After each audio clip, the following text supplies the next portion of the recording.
Hey guys, in this month's Historical Fiction 101, I'm going to be reviewing Season 2 of The Alienist.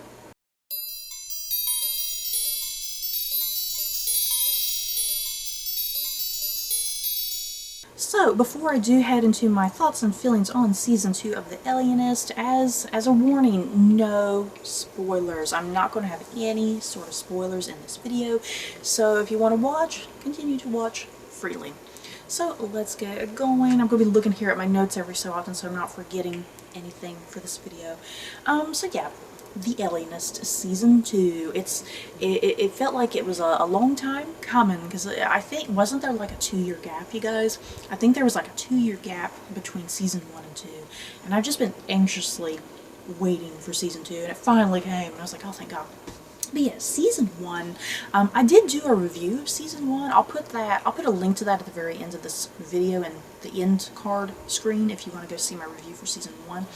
But yeah, Season 1 I absolutely loved. I was just so impressed with it. It had these moments of chilling terror and very atmospheric and yeah, you know, just really getting a good idea of that time period.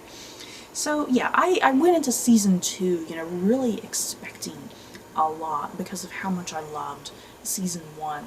And I think Season 2 was just as good as Season 1. I do feel like I have a tad bit more liking towards Season 1. I feel like the story in Season 1 I just particularly really liked. But yeah, Season 2, I thoroughly enjoyed it. Just top-notch everything about it. Acting, writing, directing, costuming, makeup, effects, everything, all that good stuff. Just definitely on par with Season 1, if not sometimes a little better with some of those certain things, especially like effects and whatnot. But yes, Season 2 of The Alienist. 8 episodes this season.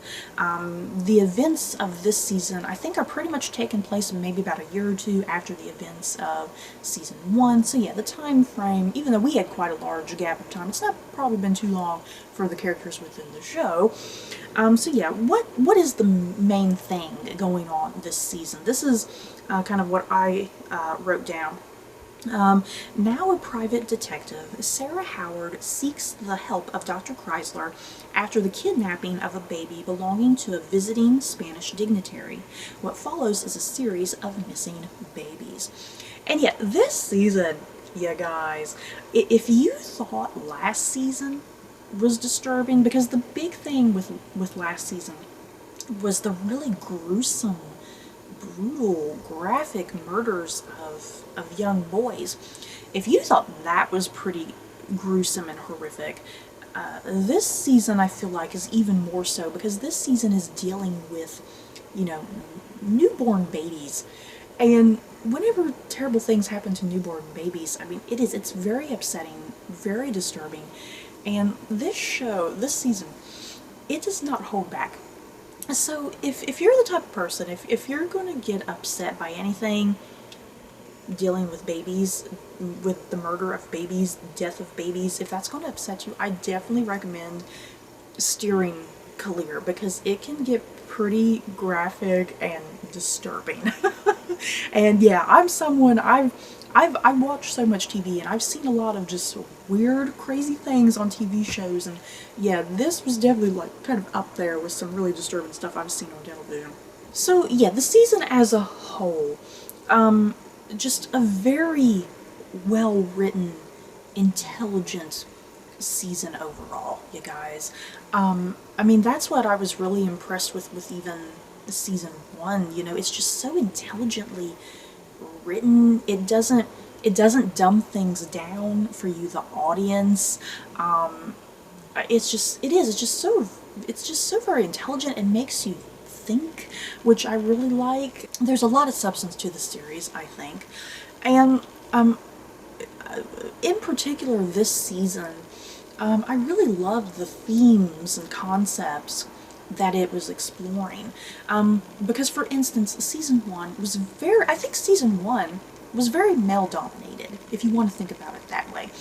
Because it was primarily focusing on Dr. Chrysler, played by Daniel Bruhl. It was primarily kind of focusing on him. And the murderer was a man, and the victims were young boys. So this season, it kind of takes a bit of a shift. And this season, I think, is very female-dominated. Because we actually focus on the character of Sarah Howard a lot, played by Dakota Fanning. We focus on her a lot, and kind of her story and her journey, and kind of the inner things she's facing. And then, yeah, the murderer slash kidnapper, however you want to kind of think about it, that is a female, that is a woman. And the babies are kind of mixed. It's kind of boys and girls.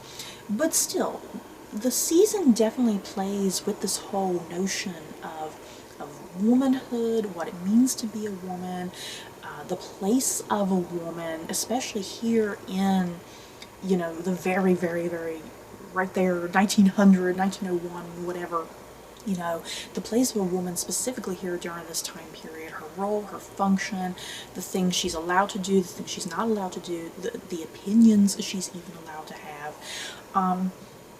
And yeah, the fact that Sarah Howard is a private detective, it's unheard of, you know, it's unheard of. It's not seen as womanly at all. It's seen as very masculine. And yet, even the way she dresses, you know, she'll wear some pretty dresses throughout the season, but she also tends to dress very, very manly as well. I mean, she has to. If she wants to fight crime, you know, she has to wear certain outfits so she can move and get around. You know, she can't be hindered by, like, you know, loose, crazy petticoats.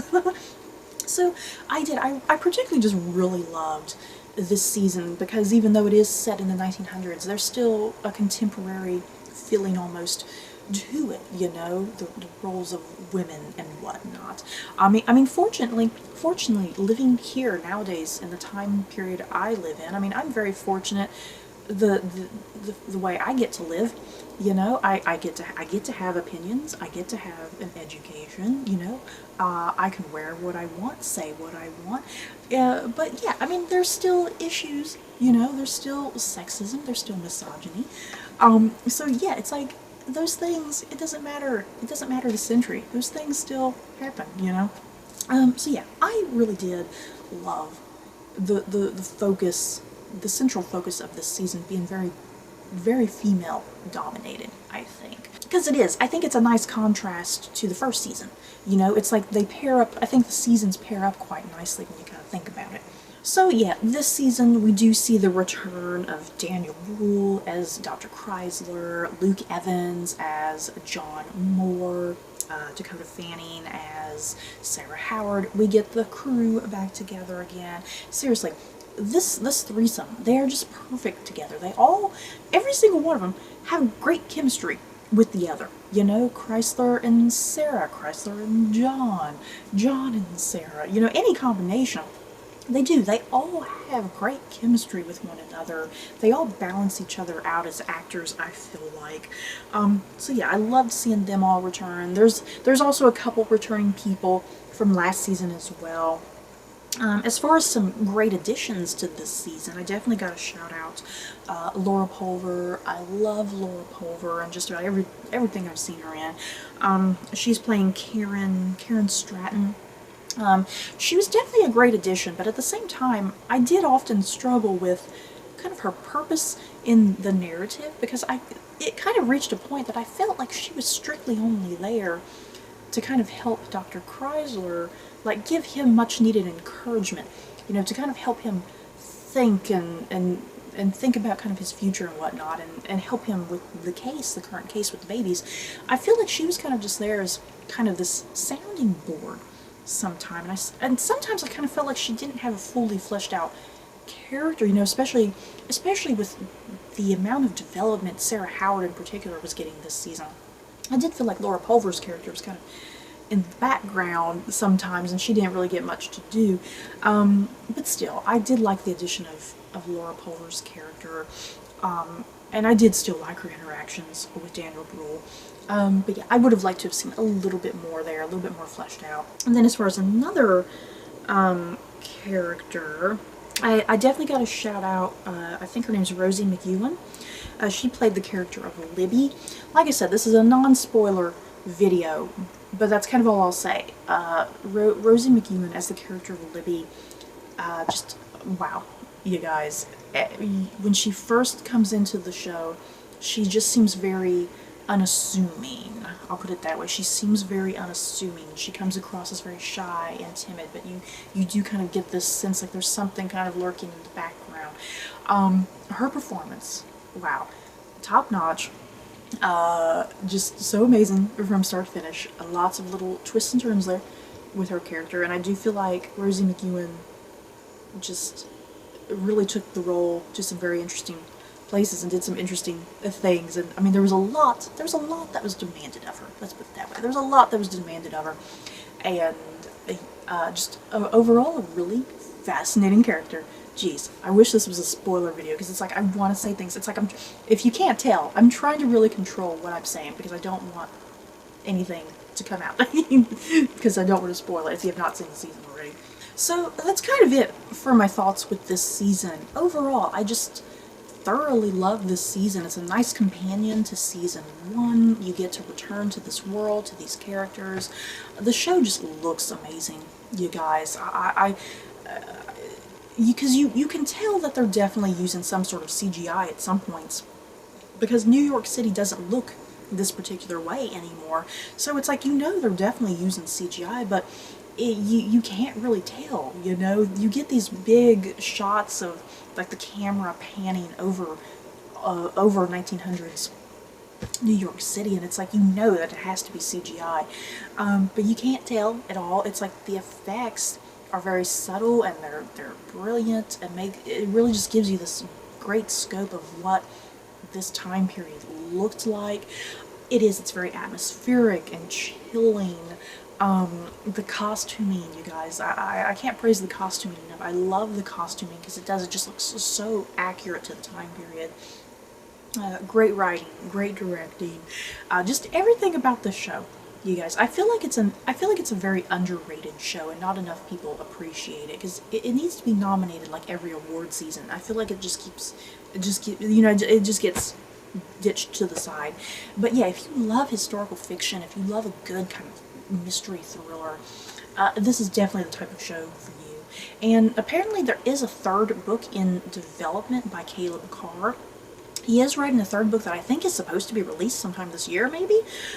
So yeah, hopefully we'll get a season 3 sometime in the future, because I would absolutely love that. So you guys, that is it for my review of season 2 of The Alienist. In the comments below, have you guys seen either season? Are you caught up? Are you behind? Do you plan on watching this show? Just let me know your thoughts down below. So that's it for this video. Don't forget to like, comment, and subscribe. And if you like this video, you may like these other videos.